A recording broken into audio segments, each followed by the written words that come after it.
Hey, Jeannie. Yeah, Bruce. Who's our guest on the show today? Today we have Timmons Roberts. Hello, Timmons. Hey, Timmons is back. Hi. Jeannie and Bruce, great to be back. Thanks for having me again on the Energy Nerd Show. Thanks for being here. It's good to see you. What are we talking about today? Well, today we're talking about this study that I did with your organizations, Synapse and Climbable. And tell us a little bit about yourself and your organization, too, to start. Absolutely. So I'm Timmons Roberts. I'm a professor at Brown University, where I've been for 14 years.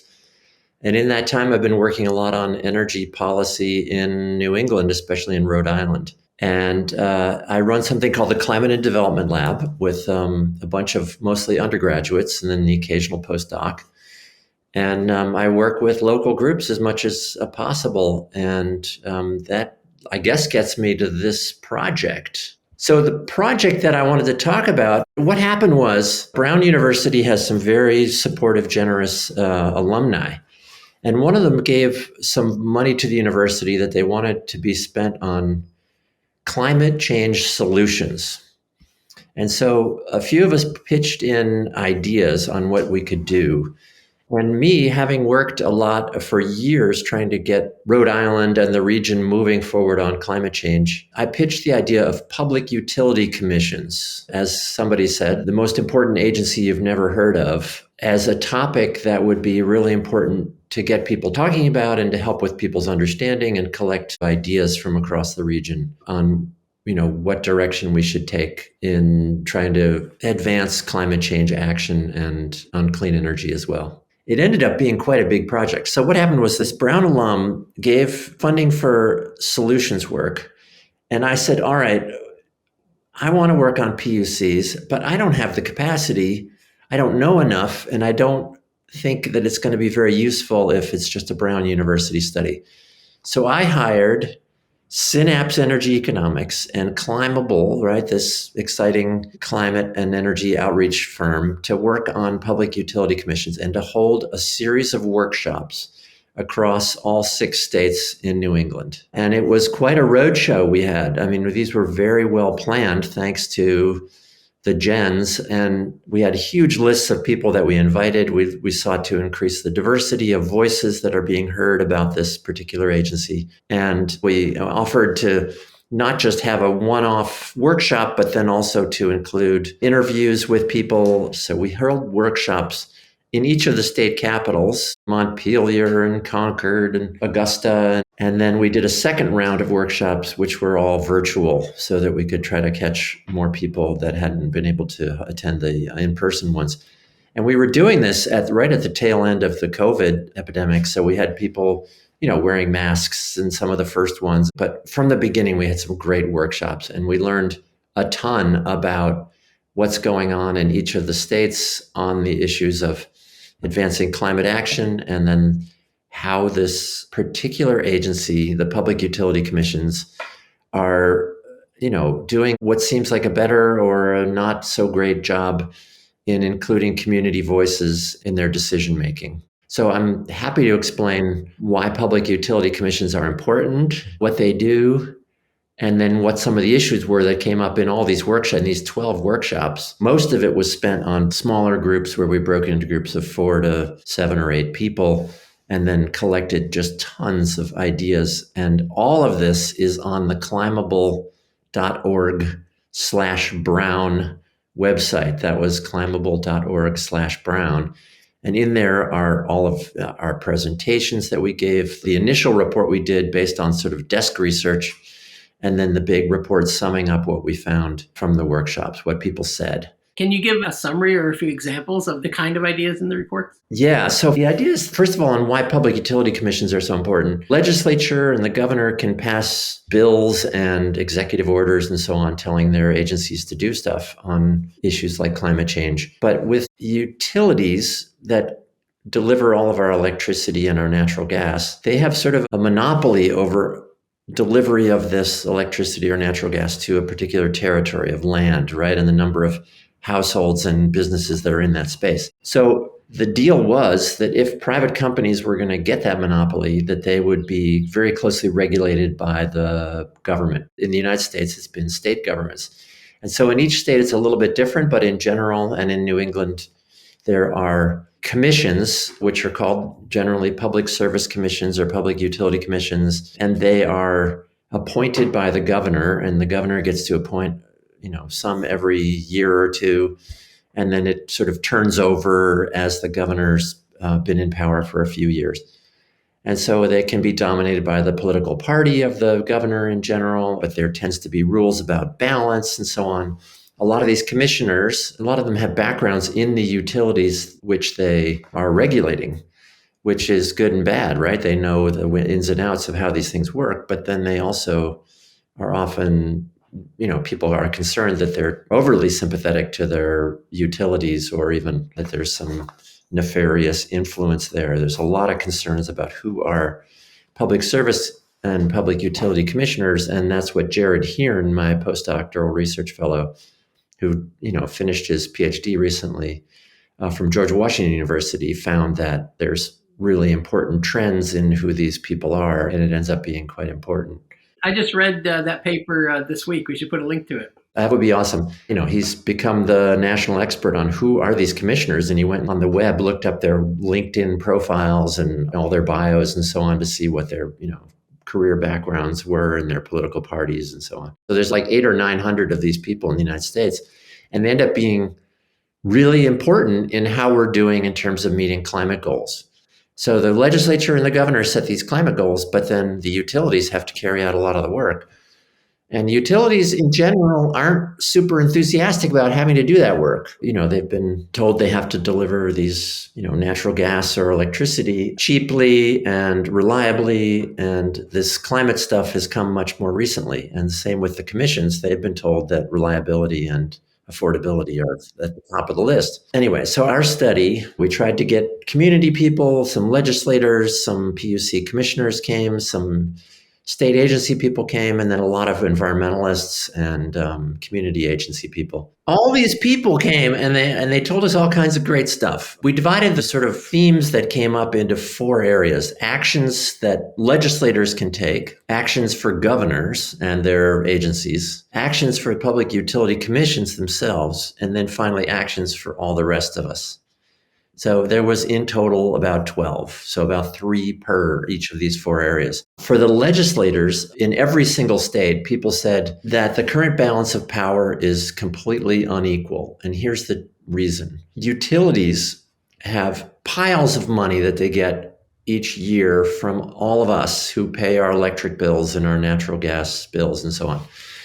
And they use that money to make sure that things go their way in the legislature and also in the Public Utility Commission. So they have plenty of lawyers and plenty of engineers and consultants and PR firms and on, and staff, just huge capacity. And so when there's an issue coming up before these commissioners that I was describing before, they're ready and they're, loaded for bear, and they tend to win. The first and the biggest theme was that everybody is saying that it's just not fair, that we need to have much better balance of power between community groups and, like the clean energy groups that you guys talk to a lot, and these utilities. And I'm not saying that utilities are bad. I mean, there's perfectly good reasons why they do what they do, and they certainly know a lot, and they know probably more than anybody else. But even the information is a problem, that a lot of people can't really understand what's going on, or we don't have the technical know-how. So a big theme that came up was to provide some system by which these community groups can get more capacity built. That is, that they can hire consultants, or they can hire maybe internal staff, lawyers and engineers and so on, to understand what are the issues that have come up in the PUC hearings and so on that are coming up. Okay, so the problem that a lot of people expressed was this balance of power, and I think it's absolutely irrefutable that this is a big problem. A lot of people complain about how PUCs and public service commissions are set up and how they interact with the public, that it's very hard for people to know what's going on, what are the important cases, when are the times, the little windows of sort of being able to give public input and have it be meaningful. In the process, you have to be sort of verified as a legitimate stakeholder in these dockets or the issues that they're taking up. And so making sure that you're able to make comments is not a sort of something to be taken for granted. And a lot of the stakeholders we heard wanted PUCs to dedicate time and training to eliminating bias and preference, to sharing the knowledge, building trust, and making their websites better, doing much better outreach and speaking in plain language and having things translated into the languages like Spanish that are being widely used in the communities that they're affecting, and on and on. So this was a big finding in every state. And I think there's a lot that can be done. A big example there is the Connecticut PUC, where the chair of the commission actually has created a YouTube channel and does these great, sort of PUC 101 videos that really get people up to speed very quickly on how to participate in the process and what's going on. That would be great to, link to her YouTube channel. In terms of actions for all of us, there was some obvious ones that rose to the top in several states, like expanding the networks of stakeholders so that it's not just sort of as we call the usual suspects, the environmental groups and the clean energy nerds and, the think tanks and renewable energy developers and so on. I mean, those are people who we need to be there, but we also need, minority disadvantaged communities, all kinds of groups that aren't having their voice heard, because all of them matter. We also heard all kinds of interesting things in each state about what the big issues are and how these interact, the issues of utilities combine with things like housing affordability crisis and the jobs crisis and the sort of loss of workers, and all these things are sort of interacting. For all of us, another things that came up in several of our states was that the stakeholder networks need to be activated. That is, actually get people out, use funding to support them, and help them really hold the utilities accountable with better participation. For governors, stakeholders said that they should do things like coordinate their communications, have better collaboration at the state level with all the actors, and then also to collaborate and coordinate more regionally, to learn more from these other states. Like we saw Maine seem to be really a leader on climate change action over the last few years under the new governor, and our states could all learn from how things are going up there. And the same with, again, these practices that we saw in Connecticut, which were so good for things like communicating with the public. Thank you for that. It's a big highlight reel. And if people wanted to dig a little deeper and see the stories that kind of went into those kind of high-level conclusions, are those things that they can read in the bigger report? Yes, so we have actually 3 reports on the climbable.org/Brown website. And those are the big report, which is just called Power Play: Actions for New England's Equitable Energy Transition. And then there was a big effort led by Jen Zapata on doing a plain language one. So if you don't want to read the big report, it's called Power Play Playbook. So that's got even nicer, more fun graphic interactions. And then that one was translated into Spanish, and that's called Equidad Energética. And all 3 of those are on climbable.org/Brown. But if you are really gung-ho, you can even read the notes from all 6 states' workshops. And we have all of our agenda and some of our presentations up there. And you can really geek out. And I think there's a lot for people who are doing outreach to learn, and for those who are trying to improve the sort of regulatory system in our states. Hopefully there's some value in all this. Was this all kind of what you expected, or were there pieces that were particularly surprising? Well, what surprised me was sort of the common themes across the whole region. And New England is become kind of politically a pretty coherent region, except for New Hampshire. And so what was interesting in New Hampshire was that it was a lot of the same issues. And it was actually quite fun to go up there. And people in New Hampshire said, "Thank you for coming. Nobody even talks about us anymore. They've just given up on us." So there were, some interesting differences there, but also a lot of common themes, the same issues of the utility having all the power and people being frustrated. Everybody's grumpy about their utility, I think, just because they have to pay this money every month. And so that's a sort of a uniform thing. And this need to sort of improve the stakeholder experience was true right across all the states. Were utilities included in the project and the meetings? And if so, what did they have to say? We invited lots of people from the utilities. Some came, not big numbers, but there were people in most of the workshops from the utilities.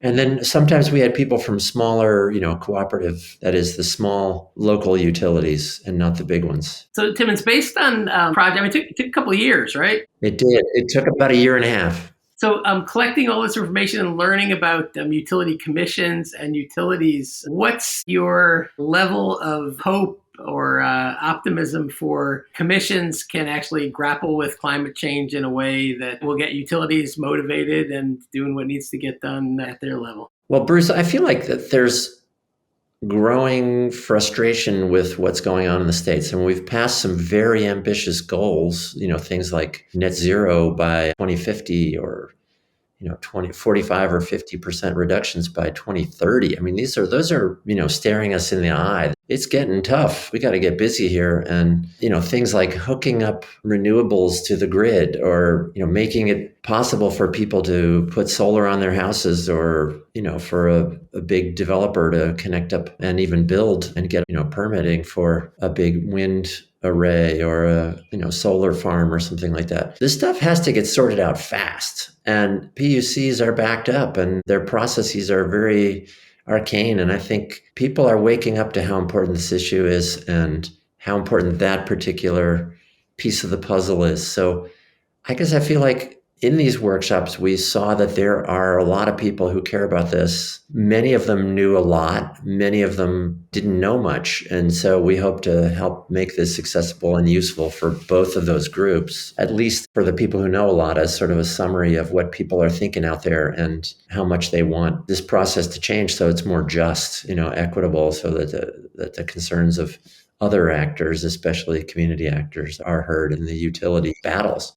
So the reports from this project can serve as kind of a primer or a guidebook for people who want to figure out how to get involved. I think so. Sure. Absolutely. There's lots of issues to work on here. And I think it's not going to be the same actors, even within these categories of legislatures, governors, public utility commissions, and all of us. I mean, there's work to be done on all this stuff. There's items that I didn't even get to mention here that I hope people will work on because we need it. Got to keep cranking out nerds to get involved and do some of this work. Thanks for that. They are. I absolutely am doing my part. Take care, Timmons. Thanks for being on the show. Pleasure, and thanks, Bruce.